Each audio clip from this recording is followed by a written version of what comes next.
Hello Mang Marcy, magandang araw sa inyong lahat. Naisipan nga palang linisin ni Arnel ang tricycle habang ako naman ay kumuha ng kamoting kahoy at lulutuin ko para sa almusal. Pagkatapos ngang linisin ni Arnel ang tricycle ay nagsimula na siyang magpaleta. Ito nga munang taas ang kanyang inuna. Ako naman nga ay sinimulan ko ng lutuin ang kamoting kahoy. Sinamahan ko na nga ng saging dahil 2 piraso lang naman ang nakuha kong kamoting kahoy. Lalagyan ko nga mga Marcy ng star margarine at condensed. Ito nga mga Marcy at nilalagay ko na ang condensed. Natutunan ko nga ang paglulutong ito sa dati kong amo. Dati nga kasi ang alam kong luto sa kamoting kahoy ay nilalagyan ko lang ng asukal or di kaya naman nilalaga ko lang. Meron pa palang masasarap sa nilaga. Pagkatapos ko namang magluto ng kamoting kahoy ay isinampay ko naman ng mga uniform. Ito pa nga yung nilabahan ko nung nakaraan. Hindi nga gumanda-ganda ang panahon kaya hanggang ngayon ay basa. Nilahat ko na ngang labhan dahil nga ilang araw na lang ay pasukan na. Ito nga muna ang una kong nilabhan. Nang sa ganon, hindi sila maubusan ng uniform. Pagkatapos ko nga magsampay ay naisipan kong pumunta sa mga tanim ni Arnel.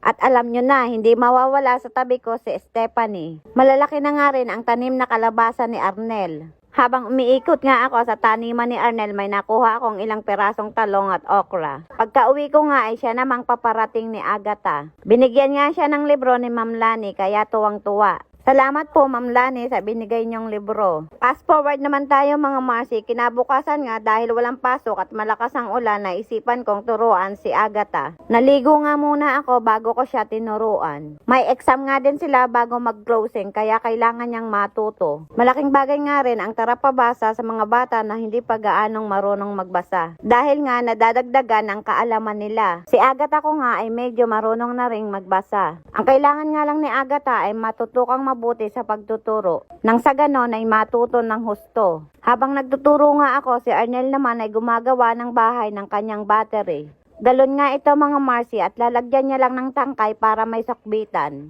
Pamaya-maya nga ay dumating naman sila Mark. Kahit nga malakas ang ulan ay pumunta sila dito. Nagpapasalamat na nga rin ako kay Mark dahil kahit anong oras siya tawagan ay pumupunta. Habang nagkukwentuhan nga sila ay tinanggal ko naman ang ulo ng super kalan. Pakakargahan ko nga dahil malakas ang ulan hindi kami makakapagluto sa labas. Habang sila Mark naman ay naghahanda na nga para sa pag-uwi. Medyo pinatila nga lang nila ang ulan para hindi sila gaanong mabasa. Ang kaso nung papaalis na sila ay medyo nagloko pa nga ang tricycle. Kaya inayos muna ni Mark. Umikot nga muna ng isang beses para masiguradong okay na. Pagkaalis nga nila ay aalis na rin kami para magpakarga nga ng gasol. Lumakas na naman nga ang ulan pero no choice kami, kailangan naming suungin. Diretso na nga rin namin pakakargahan ng battery. Sumama pa nga rin si Stephanie kahit malakas ang ulan dahil nga ayaw magpaiwan. Habang nasa tricycle nga kami ay tamang video lang ang aking anak. At tingnan nyo naman nga si Stephanie ko, ginaw na ginaw. Nandito na nga kami sa labasan at ito ang aming nabungaran. Binahana nga pala ang kalsada. First time ko nga nakita na ganito kalaki ang baha dito. Kung sa bagay, madalang naman akong lumabas kapag umuulan. Grabe nga mga Marcy, hindi naman gaanong maulan kagabi.